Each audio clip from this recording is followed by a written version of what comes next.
in the dust-choked plains of a forgotten kingdom. There lived a man named Ghora.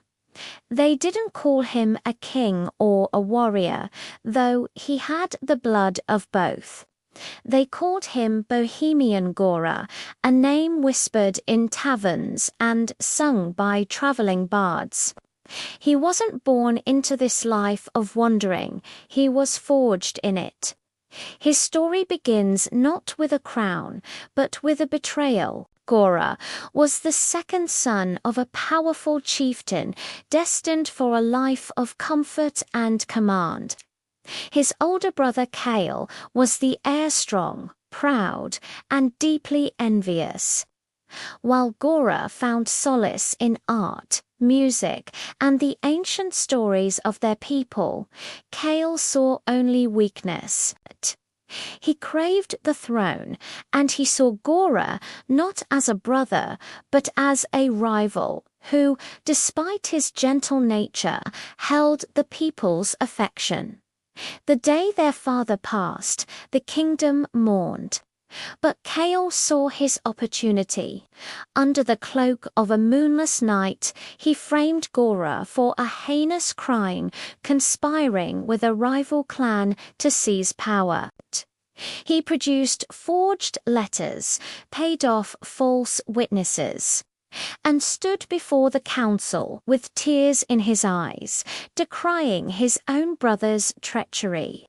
The council, swayed by Kale's convincing grief and the fabricated evidence, had no choice.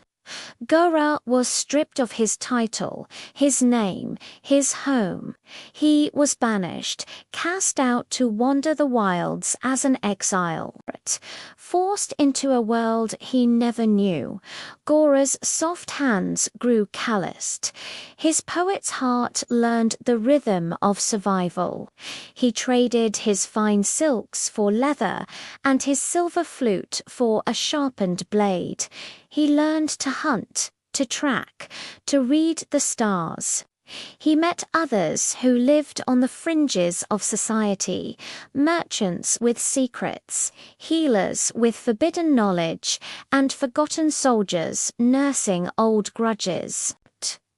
They saw not a disgraced prince, but a kindred spirited man, stripped of everything, yet still holding onto his soul. They called him Bohemian Ghora, for he lived by no one's rules but his own. Years passed. The memory of his old life became a dull ache, a ghost that haunted his dreams. But news began to trickle in from his former home. Kale's rule was not one of strength, but of fear.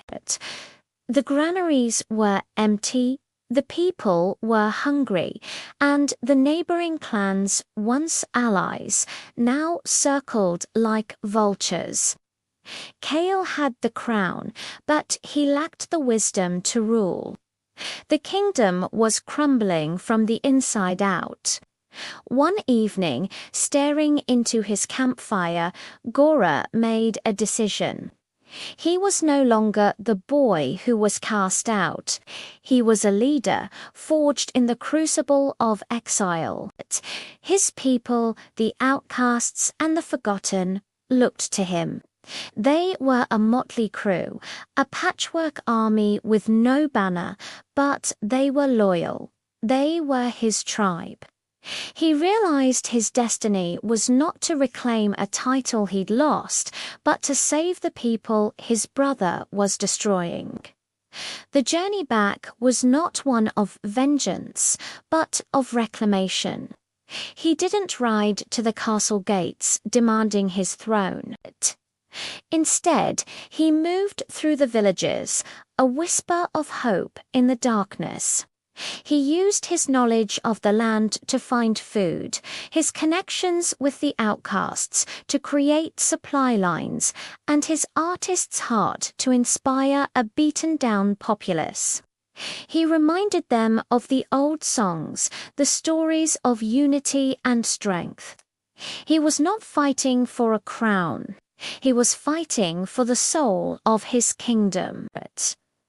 The stage was set for a confrontation not between two brothers, but between two futures, one of tyranny and one of freedom.